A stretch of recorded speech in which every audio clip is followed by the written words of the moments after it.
ආයිබෝවන් කියලා පිළිගන්නවා ඉලෙක්ට්‍රොනික work YouTube නාලිකාවට. පොඩි දේවල් ටිකක් තියෙනවාද මෙතන කතා කරන්න. ඒ අතරින් මෙන්න මේ දේවල් ටික ගැන කතා කරන්න ඕනේ. මේ දේවල් මොනවද කියලා අද ඔයගොල්ලන්ට කියලා දෙන්න. මම හිතනවා ඔයගොල්ලන්ගේ මොනවා හරි දෙයකට මේ වගේ දේවල් උවමනාවක් වෙයි කියලා. අපි බලමු මේ මොනවද කියලා. අද මෙන්න මේ දේවල් ටික ගැන තමයි කතා කරන්න තියෙන්නේ. මේක ගැන කතා කරන්න කලින් අපි මෙන්න මේක ගැන කතා කරලා යමු. ඔයගොල්ලෝ දන්නවද මේ මොකද්ද කියලා? මේක එන්නේ වාහනවල හෙඩ්ලයිට් එකට. පරණ වාහනවල නම් අපිට මේක බලා ගන්න වෙන්නේ නැහැ. අලුත් වාහනවල තමයි මේක බලා ගන්න වෙන්නේ. මේ හෙඩ්ලයිට් එකට එන්නේ මේක හෙඩ්ලයිට් එක ඔටෝ ඇඩ්ජස්ට් කරගන්න. ඒ කියන්නේ වාහනේ තියෙන ඇන්ගල් එක අනුව හෙඩ්ලයිට් එක ඔටෝමැටික් ඇඩ්ජස්ට් වෙන්න තමයි මේක තියෙන්නේ. සාමාන්‍යයෙන් මැනුවල් එනේවත් තියෙනවා. එතකොට අපිට බටන් එකක් හරහා වාහනේ හෙඩ්ලයිට් එක උස්පාත් කරගන්න පුළුවන්. සාමාන්‍යයෙන් ගොඩක් වාහනවල නම් ඔටෝමැටික් තමයි මේක වෙන්නේ. මේකේ පින් තුනක් අපිට මේ විදියට බලා ගන්න පුළුවන්. මේකේ අපි මේවා එක එක විදියට අපිට එක එක හැඩ වලින් මේ විදියට බලා ගන්න පුළුවන්. එක එක හෙඩ්ලයිට් එකකින් ලයිට් එකට වෙනස් වෙනවා. ගොඩක් වෙලාවට අපිට බලා ගන්න වෙන්නේ මෙන්න මේ වගේ මෙන්න මේ විදියේ ඒවා. ඉතින් මේ වගේ එකක් ගෑරේජ් එකකින් ඕගොල්ලන්ට හොයාගන්න හරිම ලේසියෙන්ම පුළුවන්. මොකද වාහනවල හෙඩ්ලයිට් එක කැඩුනහම අලුතෙන් ගන්න හෙඩ්ලයිට් එකේ අනිවාර්යයෙන්ම මේවා තියෙනවා. ඒ හින්දා පරණ ඒවා තියෙන ඒවා ගලවලා ඒගොල්ලෝ එක්කෝ කොහෙට හරි විසි කරනවා. එහෙමත් නැත්නම් යකඩ කඩේකට දෙනවා. ඉතින් ඕවා තමයි කරන්නේ. ඉතින් මේවා ඕන තරම් ඕගොල්ලන්ට වියදමක් නැතුව ගෑරේජ් එකකින් ඉල්ල ගන්න පුළුවන්. අපි මුලින්ම මේක ගලවගෙන බලමු මේක ඇතුලේ තියෙන්නේ මොනවද කියලා.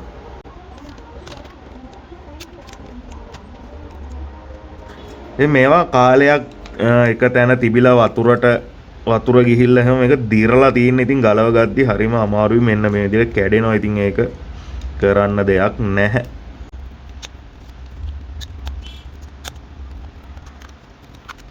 මේ විදිහට ක්ලිප් ටික පන්න ගත්තට පස්සේ මේක මේ විදිහට අපිට පුළුවන්. මෙන්න මේ විදිහට තමයි අපිට මේක බලා ගන්න පුළුවන් වෙන්නේ.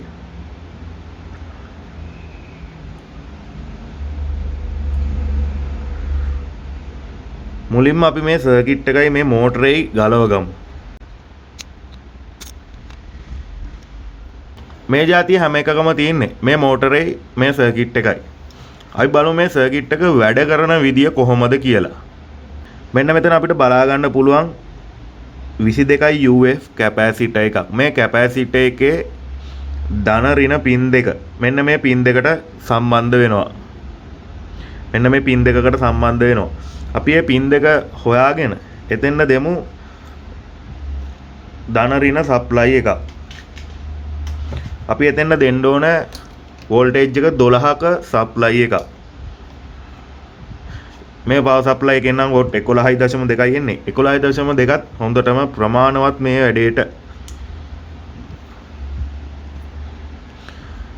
මේ 22 UF කැපැසිටර් එකේ මෙන්න මේ පින් එක තමයි ධන පින් එක. මෙන්න මේ පින් එක තමයි ධන පින් එක මේ කැපැසිටර් එකේ. මේ කැපැසිටර් එකේ ධන පින් එක ගිහිල්ලා මෙතන ඩයෝඩ් එකකින් ගිහිල්ලා තියෙනවා මෙන්න මෙතන පින් එකට. ඒ කියන්නේ මෙන්න මේ පින් එකට. ඒ පින් එකට අපි දෙමු ධන සප්ලයි එකක්. ඊළඟට මේ කැපැසිටර් එකේ ඍණ පින් එක මෙන්න මේක. මේ ඍණ පින් එක මේ විදියට ඇවිල්ලා මෙන්න මෙතන පින් එකට සම්බන්ධ වෙලා තියෙනවා.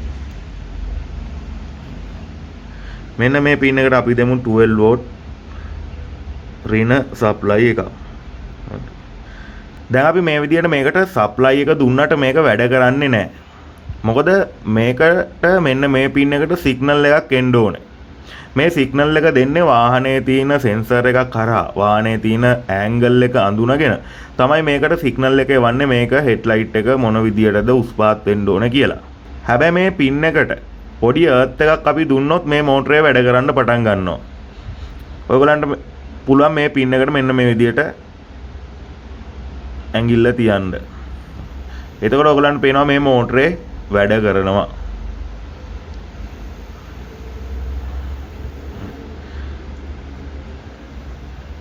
ඊළඟට මෙන්න මේක ඇතුලේ මේක තියෙන්නේ.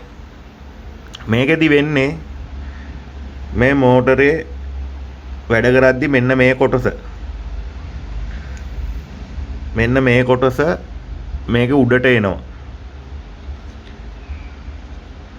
මේ කොටස මෙහෙම කැරකෙද්දි මේ වීල් එක මේ මෝටරේ වැඩ කරද්දි මේ වීල් එක කැරගෙනවා. මේ වීල් එක කැරගෙද්දි මෙන්න මේ කොටස මේක උඩට එනවා.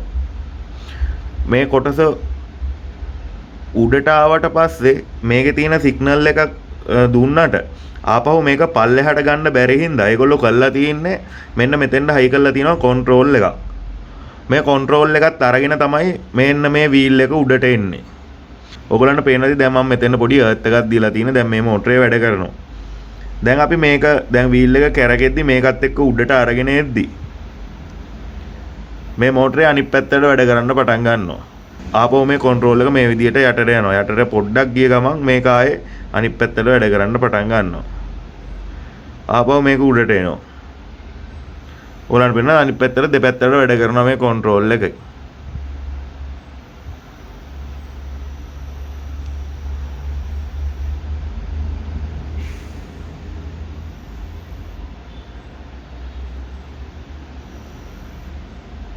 දැන් අපි මේකෙදි කරන්න යන්නේ වෙන වැඩක්.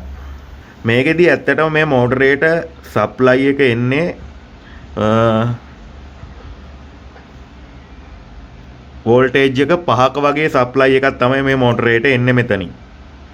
මේ සප්ලයි එකත් එන්නේ කරන්ට් එක කැඩි කැඩි එන්නේ.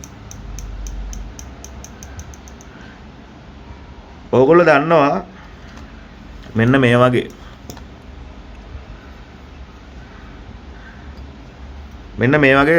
පොඩි ට්‍රාන්ස්ෆෝමර් තියෙනවා. ඔයගොල්ලෝ දන්නවා සාමාන්‍යක මිලි ඇම්පියර් 200 වෝල්ට් 3ක වෝල්ට් 3 දෙකක් තියෙන ට්‍රාන්ස්ෆෝමර් එකක්. සාමාන්‍ය 12 ට්‍රාන්ස්ෆෝමර් එකක් වුණත් මේකට ගැටලුවක් නෑ මේ වැඩේට. මේ තියෙන්නේ ට්‍රාන්ස්ෆෝමරෙන් අවුට් වෙන. ඒ කියන්නේ අපි මෙතෙන්ද තමයි අපේ ගෙදර මේල් ලයින් එක පේස් නියුට්‍රල් ලයින් දෙක සම්බන්ධ කරන්නේ.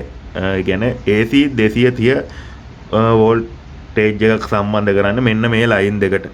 එතකොට අපිට මෙතනින් AC 3.AC එතකොට අපිට මෙතනින් AC 3ක වෝල්ටේජ් දෙකක් ගන්න පුළුවන්. එතකොට අපි මේ පැත්තට කියන්නේ ට්‍රාන්ස්ෆෝමරේ සෙකන්ඩරි කොයිල් එක කියලා. මේ පැත්තට කියන්නේ අපි ට්‍රාන්ස්ෆෝමරේ ප්‍රයිමරි කොයිල් එක කියලා. දැන් අපි මෙතෙන්දි කරලා තියෙන්නේ අපි මේ ට්‍රාන්ස්ෆෝමරේ අපි ගෙදර මේල් ලයින් එක සම්බන්ධ කරන වයර් දෙකට එහෙම නැත්නම් 230 වෝල්ටේජ් එකක් සම්බන්ධ කරන ලයින් එකට මෙතන මම අමුණගෙන තියෙනවා සාමාන්‍ය LED බල්බ් එකක්. ඒ කියන්නේ අපේ ගෙදර අපි හෝල්ඩර් වලට පාවිච්චි කරන අපේ ගෙදර AC ලයින් එකට සම්බන්ධ කරන සාමාන්‍ය බල්බ් එකක්. මේක 230 AC වලින් වැඩ කරන බල්බ් එකක්. ට්‍රාන්ස්ෆෝමරේ අපි 230 දෙන පැත්තට තමයි සම්බන්ධ කරගෙන තියෙන්නේ මේ විදියට. දැන් මේ ට්‍රාන්ස්ෆෝමර් එකේ වයර් තුනක් අපිට සෙකන්ඩරි කොයිල් එක පැත්තේ බලා ගන්න පුළුවන්. මේක තමයි කොමන් වයර් එක. මේ කොමන් වයර් එකයි මේ දෙපැත්තේ තියෙන එක වයර් එකයි අතර අපිට වෝල්ටේජ් එක 3ක් බලා ගන්න පුළුවන්. මේ පැත්තටත් 3ක් බලා ගන්න පුළුවන්. හැබැයි අපි මේ කොමන් ලයින් එක අයින් කළා. මේ දෙපැත්තේ ලයින් දෙකට අපි මෙන්න මේ විදියට වැඩක් කළොත්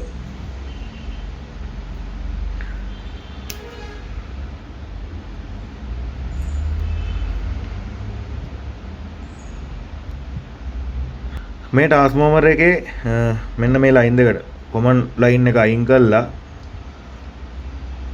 අවුට්පුට් AC 3ක් එන ලයින් එකට AC වෝල්ටේජ් එක 3ක් එන ලයින් එකට මෙන්න මේ විදියට අපි මේක වෝල්ටේජ් එක 11.2ක් තියෙනවා මෙතන මේ විදියට මේ ට්‍රාන්ස්ෆෝමරේට විතරයි දෙන්නේ මේ සර්කිට් එකට නැතුව මන් දෙන්නේ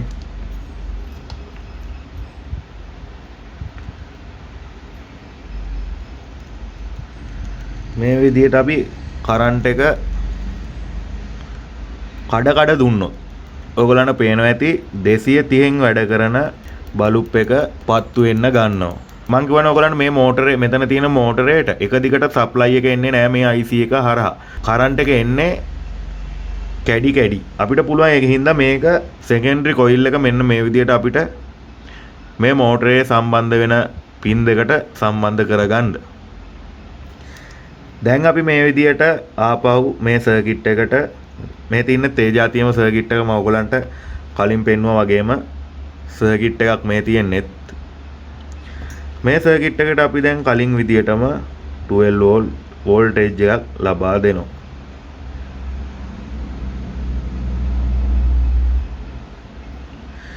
දැන් අපි මෙන්න මේ පින් එකට පොඩි අර්ත් එකක් දුන්නොත් අපිට බලා ගන්න පුළුවන් මේ බල්බ් එක දැන් පත්තු වෙලා තියෙනවා. මේක මේ ගෙදර AC 230 ලයින් එකෙන් වැඩ කරන ලයිට් එකක්. ඔයගලන්ට මේ කැමරාව හින්දා තමයි මේ ගැසි නිවි පත්තු වෙනවා වගේ පේන්නේ. නැත්තම් මේක එක දිගට පත්තු වෙලා හොඳ එළියක් තියෙන ලයිට් එකක් මේක. අපි බලමු ඇත්තටම මේකේ වෝල්ටේජ් එක කීයක් අවුට් වෙනවද කියලා. දැන් මම මල්ටිමීටරේ AC වෝල්ටේජ් 500ට වෙනකන් චෙක් කරන්න පුළුවන් විදියට දාගෙන තියෙන්නේ. ඔයගලන්ට පේනවා ඇති 206ක් 207ක් වගේ වෙනකන් AC වෝල්ටේජ් එක වැඩි වෙනවා. ඔන්න විදිහට තමයි අද වීඩියෝ එක අරගෙන ආවේ. අපේ ඉලෙක්ට්‍රොනික වර්ක් YouTube නාලිකාව ඔයගොල්ලෝ subscribe කරලා නැතුව ඇති තාම. අනිවාර්යයෙන්ම මේ YouTube නාලිකාව subscribe කරලා තියාගන්න. මේ වගේ අලුත් දේවල් ඔයගොල්ලන්ට අරගෙන එනවා නිතරම. ඒ වගේම තමයි ගැජට් වැඩ්ඩා YouTube නාලිකාවත් subscribe කරලා නැත්නම් දැම්ම subscribe කරන්න පහළ description එකේ තියෙන link එකෙන් ගිහිල්ලා ඔයගොල්ලන්ට පුළුවන් ගැජට් වැඩ්ඩා YouTube නාලිකාවත් එක්ක සම්බන්ධ වෙන්න. මොකද අපි අලුත් ඉලෙක්ට්‍රොනික දේවල් ඔයගොල්ලන්ට ගැජට් වැඩ්ඩා YouTube නාලිකාවනොත් නිතරම අරගෙන එන හින්දා. ඉතින් අද වීඩියෝ එක මෙතන ඉවර වෙනවා. තවත් මේ වගේ වීඩියෝ එකකින් හම්බ වෙනකන් ඔයගොල්ලන්ට සුබම සුබ දවසක්.